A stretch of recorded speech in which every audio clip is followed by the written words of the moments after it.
नमस्कार बंधुगण बंधु माने आपण माने समस्त को आज ज्योतिष कार्यक्रम को स्वागत। आज ज्योतिष कार्यक्रमटी कन्या राशि व्यक्ति विशेष मानक पई बहुत गुरुत्वपूर्ण अटे, बहुत ही खास अटे। कारण आमे आज वीडियो रे 2026 प्रथम 3 मास जानुआरी फेब्रुआरी एवं मार्च मास विषय आलोचना करिबा। गुरुंकर वक्र दृष्टिर प्रभाव विषय आमे माने आलोचना करिबा। आपणकर कर्म क्षेत्र रे उन्नति हेबो किंबा आपणकर अवनति घटिबो। जदि आपणकर कुंडली रे गुरु भल स्थिति रे थांती तेबे निश्चिंत भाव रे भल फल देबे। जदि खराब स्थिति रे थांती तेबे आपणको खराब फल प्रदान करिवे। आपणकर स्वास्थ्य को नेई एवं आपणकर भाग्य रे केते उन्नत होई परिबो, आपणकर संतान संतति को नेई करी आपण चाकरी क्षेत्र रे व्यस्तता रहुतिले, आपण आपणकर परिवार को समय दे पारु नथिले, आपणक संगरे कोन घटिबा पाई जाउची आपण किछि ना किछि आपण खास करिकि जानिबा को पाइबे। 2026 रो प्रथम 3 मास आपणक पई किपरि कटिबो। आ गोटे कथा होउची, एटा हेउची कली जुग। कली जुग रे मुख्यतः 3टी ग्रह आमको वरदान सदृश होइथांदी। आम जीवन रे किछि भी घटु थाए तेबे एही 3टी ग्रह मुख्य कारण ही होइथांती। जहाँ भी किछि घटी थाए, 1 रे हेउची राहु, 2 रे हेउची केतु एवं 3 रे हेउची देवगुरु बृहस्पति। एही 3टी ग्रह आम जीवन रे बहुत किछि घटाई थांती। आपणक जीवन रे मुख्यतः जानुआरी फेब्रुआरी एवं मार्च पर्यंत आपणक लाइफ रे कौन घटिबो बा कौन घटिबा पई जाउछि से विषय रे आमे आज रो वीडियो रे आलोचना करिबा। तो बंधु माने जदि आपण मानकर कन्या राशि होई थाए तेबे वीडियोटी को स्किप न करी थरे मात्र शेष पर्यंत निश्चिंत धैर्यर सहकारे देखंतु एवं वीडियोटी को गोटे लाइक करी चैनल को सब्सक्राइब कर दियंतु। आपण माने जदि सच्चा हृदय रे ईश्वर को भक्ति करुथांती, विश्वास करुथांती तेबे भक्ति एवं श्रद्धार सहित कमेंट बॉक्स रे जय माँ लक्ष्मी जय श्री जगन्नाथ अवश्य लिखि दियंतु। तेबे बंधु माने आसंतु आरंभ करिबा आज रही कार्यक्रमटी को, जहाँकि जन्म राशि एवं चंद्र राशि उपरे संपूर्ण आधारित अटे। एवं वीडियो रो शेष रे आमे विशेष उपाय मध्य मु कहिबी, जहा द्वारा कि आपण सतर्कता अवलंबन करि परिबे। कन्या राशि आपणकर शुभ फल रही अछि। गुरु आपणकर 11तम गृह रे वक्र अवस्था रे रहिबे। जदि आपणकर सेही गृह रिलेटेड कोनोसी अधूरा काम रही जाई थाए से आपणकर स्ट्रॉन्ग बनाइबे। एकादश भावटी होई थाए आमर लाभर एवं प्रॉफिट रो घर होई थाए। तो गुरु जेतेबेले वक्री होई थांती तो सेतेबेले आपनको गोटे घर पछुआ फल प्रदान करिथांती। एकादश रे रहिबा माने गुरु आपणकर 10म भाव माने आपणकर कार्य क्षेत्र रो गृह को आपनको फल मध्य प्राप्ति हेबो। एवं डिसेंबर 3 रु मार्च 11 तारिख पर्यंत आपणकर 10म गृह रे रहिबे। तेणु 10म गृह आमर कार्य क्षेत्र रो अनेक किछि स्ट्रॉन्ग कराइबो मध्य। तेणु आपणकर कैरियर स्ट्रॉन्ग हेबो एवं जे मानकर जॉब बा कोनोसी काम धंदा नथिला तांको जॉब प्राप्ति हेबो। एवं जे व्यक्ति विशेष माने निजर चाकरी क्षेत्र रे लोकेशन चेंज करबा को चाहुचंती सेमानक पई मध्य बहुत भल रहिछि। एही समय रे आपण कोनोसी बड़ निष्पत्ति नै पारंती निजर लाइफ विषय रे बा फैमिली विषय रे एवं आपणकर खास करी कैरियर विषय रे। काहेकि ना कन्या राशि गोटे घर पछुआ जेहेतु फल देव, आपणकर कैरियर क्षेत्र रे आपण जे कोनोसी दृढ़ निष्पत्ति नै पारंती एवं आपण केउ तरीका रे काम करिवे एवं केउ कथा आपण कहिबे सामना वाला को इंप्रेस कराई परिबे से विषय रे आपण अधिक भाबिबे निश्चय। तो बंधु माने सर्वप्रथम आसंतु जानि नेबा गुरुंकर वक्र दृष्टि आपणकर केउ केउ गृह उपरे रहुची। गुरुंकर वक्र दृष्टि आपणकर 5म भाव उपरकू पडुची।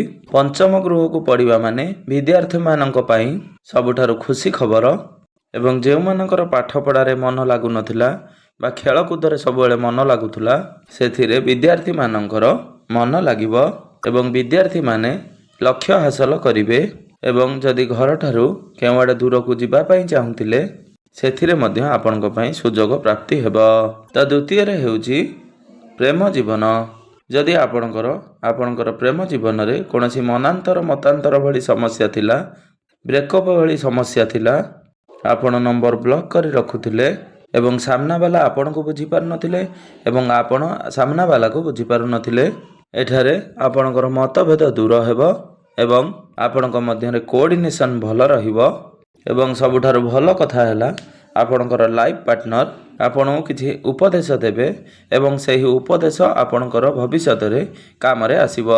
ଏବଂ ତୃତୀୟରେ ହେଉଛି ଆମର ପଞ୍ଚମ ଭାବର ସନ୍ତାନର ଭାବ ମଧ୍ୟ ଜଣାପଡ଼ିଥାଏ। ଏବଂ ଯେଉଁ ପିତାମାତାମାନେ ନିଜର ସନ୍ତାନକୁ ନେଇ ଚିନ୍ତାରେ ରହୁଥିଲେ, ଏଠି ସେମାନଙ୍କୁ ଖୁସିର ଖବର ପ୍ରାପ୍ତି ହେବ। ନିଜର ସନ୍ତାନକୁ ନେଇ ଗର୍ବିତ ଅନୁଭବ କରିବେ। ତାଙ୍କର ସନ୍ତାନମାନେ କିଛି ନା କିଛି ଖୁସି ଖବର ସେମାନଙ୍କୁ ପ୍ରାପ୍ତି କରାଇବେ। ଏବଂ ଯେଉଁ ଦମ୍ପତିମାନେ ନିଜର ସନ୍ତାନରେ କାମନାରେ ଥିଲେ, ବହୁତ ଚେଷ୍ଟା କରିବା ସତ୍ତ୍ୱେ ମଧ୍ୟ ବିଫଳ ହେଉଥିଲେ, ସେମାନଙ୍କୁ ଡିସେମ୍ବର ଠାରୁ ଡିସେମ୍ବର 3ରୁ ଆରମ୍ଭ କରି ମାର୍ଚ୍ଚ ମାସ ପର୍ଯ୍ୟନ୍ତ ତାଙ୍କର କନସିଭ୍ ରହିବାର ବହୁତ ଅଧିକ ଚାନ୍ସେସ୍ ବନୁଅଛି। ତ ବନ୍ଧୁମାନେ, ଏବେ ଗୁରୁଙ୍କର ବକ୍ର ଦୃଷ୍ଟି ଆପଣଙ୍କର ସପ୍ତମ ଗୃହ ଉପରେ ରହୁଅଛି। ତ ସପ୍ତମ ଗୃହଟି ହୋଇଥାଏ ଆମର ବୈବାହିକ ଜୀବନର, ଆମର ଜୀବନସାଥୀଙ୍କର ଏବଂ ଆମର ବ୍ୟାପାର ବାଣିଜ୍ୟର ଗୃହ। ତ ଏଠାରେ ଆପଣଙ୍କ ଜୀବନରେ ଆପଣ ବହୁତ ଭଲ ଡିସିସନ୍ ନେବେ। ଖାସ୍ କରିକି ଲାଇଫ୍ ପାର୍ଟନରଙ୍କର କ୍ୟାରିୟରରେ ଗ୍ରୋ ଦେଖାଦେଉଛି। ଆପଣଙ୍କୁ ଆଚିଭମେଣ୍ଟ ମିଳିବାର ସମ୍ଭାବନା ଦେଖାଯାଉଛି। ଆପଣଙ୍କୁ ପ୍ରମୋସନ୍ ମିଳିବାର ସମ୍ଭାବନା ଲାଗୁଛି। ଯଦି ପୂର୍ବରୁ ଆପଣ ଦୁଇ ଜଣଙ୍କ ମଧ୍ୟରେ ବଣ୍ଡିଂ ଠିକ୍ ରହୁନଥିଲା ବା ଆପଣ ସମୟ ଦେଇପାରୁନଥିଲେ ଆପଣଙ୍କ ଲାଇଫ୍ ପାର୍ଟନରଙ୍କ ପ୍ରତି, ଏଠି ଆପଣ ନିଶ୍ଚିନ୍ତ ଭାବରେ ସମୟ ଦେବେ। ପରସ୍ପରକୁ ବୁଝିପାରିବେ ଏବଂ ଆପଣଙ୍କର ଫ୍ୟାମିଲିରେ ଖୁସିର ବାତାବରଣ ସୃଷ୍ଟି ହେବ। ଏବଂ ଆପଣ ପାଖ ଜାଗାକୁ ଯାତ୍ରା କରିପାରନ୍ତି। ଆପଣ ତୀର୍ଥସ୍ଥାନ ଭ୍ରମଣର ଦେଖାଦେଉଛି। ଆପଣ କୌଣସି ଧର୍ମାନୁଷ୍ଠାନକୁ ଯାତ୍ରା କରିପାରନ୍ତି। ଆପଣ କୌଣସି ଛୋଟ ଜାଗାକୁ ଯାତ୍ରା କରିପାରନ୍ତି। ଆପଣ ଏଠାରେ ଏକ୍ସଟ୍ରା ଇନକମ୍ କରିବା ପାଇଁ ଭାବିବେ। ଆପଣଙ୍କ ଭିତରକୁ କିଛି ନା କିଛି ସୋର୍ସ ଆସିବା ପାଇଁ ଭାବିବେ ଏବଂ ନିଜ ଭିତରେ ଯେଉଁ ମିସ୍ଅଣ୍ଡରଷ୍ଟାଣ୍ଡିଂ କ୍ରିଏଟ୍ ହୋଇଥିଲା, ତାହା ଆପଣଙ୍କର ଦୂର ହେବ। ଆପଣ ଆପଣଙ୍କର ରାଗକୁ ଟିକେ କଣ୍ଟ୍ରୋଲ କରନ୍ତୁ।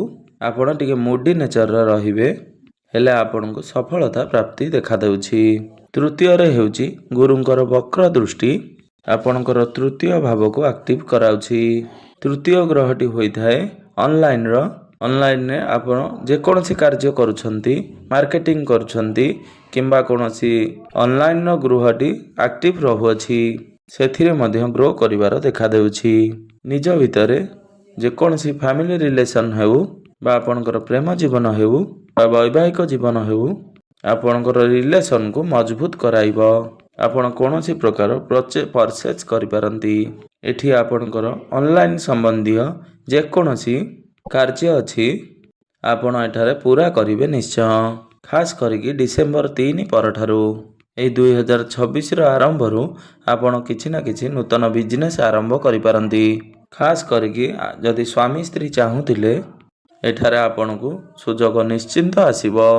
ନୂତନ ଆଇଡ଼ିଆ ମନକୁ ଆସିବ। କାରଣ ଗୁରୁ ହୋଇଥାନ୍ତି ଜ୍ଞାନର କାରକ ଗ୍ରହ। ଗୁରୁ ଆମ ଭିତରେ ମ୍ୟାଚୁରିଟି ପ୍ରଦାନ କରିଥାନ୍ତି। ଆମ ଭିତରେ ଜ୍ଞାନ ଶିଖିବାର କଳା ଦେଇଥାନ୍ତି ଏବଂ ଜ୍ଞାନ ଶିଖାଇବାର ମଧ୍ୟ କଳା ଦେଇଥାନ୍ତି। ଏବଂ ସବୁଠାରୁ ଶୁଭ କଥା ହେଉଛି, ଗୁରୁ ଆପଣଙ୍କର କେଉଁ ଜାଗାରେ ରୁହନ୍ତି ଏବଂ କେଉଁଠାକୁ ଦୃଷ୍ଟି ଦିଅନ୍ତି। କେଉଁ ଗ୍ରହକୁ ଦୃଷ୍ଟି ଦେଲେ ଆମର ଶୁଭତ୍ୱ ବଢ଼ିଥାଏ। ସବୁଠାରୁ ଭଲ କଥା ହେଉଛି ଆପଣଙ୍କର ଏକାଦଶ ଭାବରେ ରହିବେ। ତ ଏକାଦଶ ଆପଣଙ୍କୁ ଲାଭ ପ୍ରଦାନ କରୁଛନ୍ତି, ପ୍ରଫିଟର ଗୃହ ହୋଇଥାଏ ଏବଂ ସେହି ସମୟରେ ଗୋଟେ ଘର ପଛକୁ ଫଳ ପ୍ରଦାନ କରିଥାନ୍ତି। ମାନେ ଆପଣଙ୍କର ଦଶମ ଘର ଷ୍ଟ୍ରଙ୍ଗ ନିଶ୍ଚିନ୍ତ ଭାବରେ ହେବ। ଯେଉଁମାନଙ୍କର ଚାକିରି ନାହିଁ ବା କୌଣସି କାମ କାର୍ଯ୍ୟ ନାହିଁ, ସେମାନଙ୍କୁ ଚାକିରି ପ୍ରାପ୍ତ ହେବାର ବହୁତ ଅଧିକ ସମ୍ଭାବନା ବନୁଅଛି। ଏବଂ ଯେଉଁମାନେ ଜବରେ ଅଛନ୍ତି, ତାଙ୍କୁ ଆଗକୁ ବଢ଼ିବାର ସୁଯୋଗ ମିଳୁଅଛି। କିଛି ନା କିଛି ନିଜକୁ ପ୍ରମାଣିତ କରିବାର ସୁଯୋଗ ବନିବ ଏଠାରେ। ତ ଆପଣ ନିଜକୁ ଗୋଟେ ଦୃଢ଼ ମନୋଭାବ ରଖି ଆପଣ ନିଜକୁ ଆଗକୁ ନେଇଯିବେ ବା ଆପଣ ନିଶ୍ଚିନ୍ତ ଭାବରେ ଆଗକୁ ବଢ଼ିବେ ଏବଂ ଆପଣ କିଛି ନା କିଛି ଭାବିବେ ନିଜର ଫ୍ୟାମିଲି ପାଇଁ କିଛିଟା କରିବି ବୋଲି, ଯେଉଁଟାକି ମୁଁ କରିପାରି ନାହିଁ, ଏବେ ଫୁଲଫିଲ୍ କରିବା ପାଇଁ ଚେଷ୍ଟା କରିବି। ତ ଦ୍ୱିତୀୟରେ ଗୁରୁଙ୍କର ବକ୍ର ଦୃଷ୍ଟି ଆପଣଙ୍କର ପଞ୍ଚମ ଭାବ ଉପରେ ରହୁଛି, ମାନେ ଆପଣଙ୍କର ଶିକ୍ଷା କ୍ଷେତ୍ର ବହୁତ ଭଲ ରହିବ। ଯଦି ଆପଣଙ୍କର ପ୍ରେମ ଜୀବନରେ କିଛି ଝଗଡ଼ା ଝାଣ୍ଟି ଥିଲା ତାହା ମଧ୍ୟ ସମାଧାନ ହେବା ପାଇଁ ଯାଉଅଛି।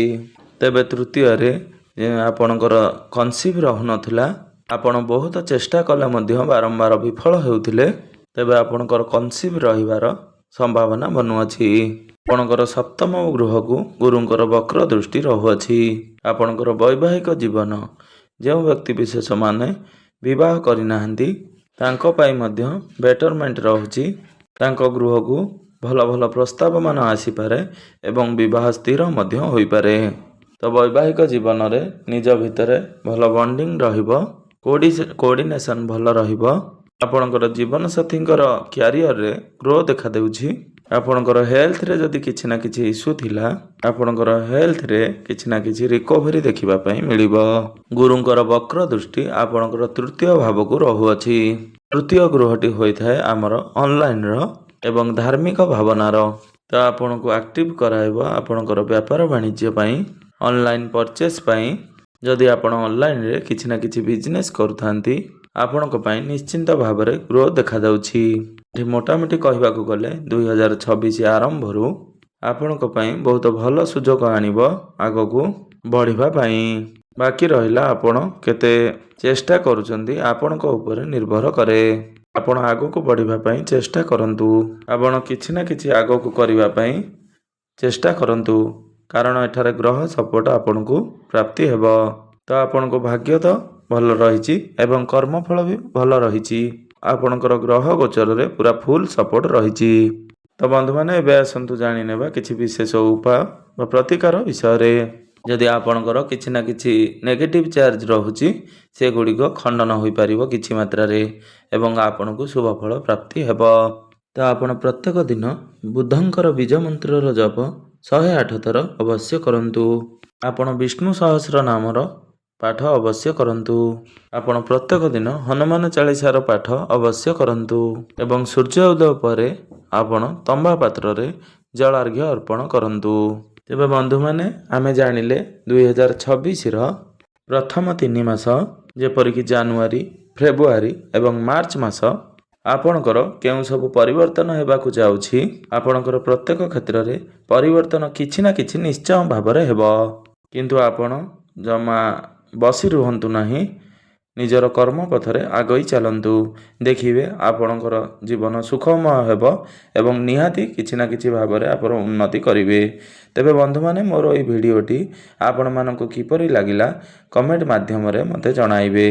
ତେବେ ବନ୍ଧୁମାନେ, ଏହି 2026 ବର୍ଷର ଆପଣଙ୍କ ପାଇଁ ସୁଖମୟ ହେଉ ଏବଂ ଆପଣଙ୍କର ଚଲାପଥ କୁସୁମିତ ହେଉ, ଏହା ହିଁ ମୋର ଈଶ୍ୱରଙ୍କ ନିକଟରେ ଏତିକି ପ୍ରାର୍ଥନା। ଧନ୍ୟବାଦ।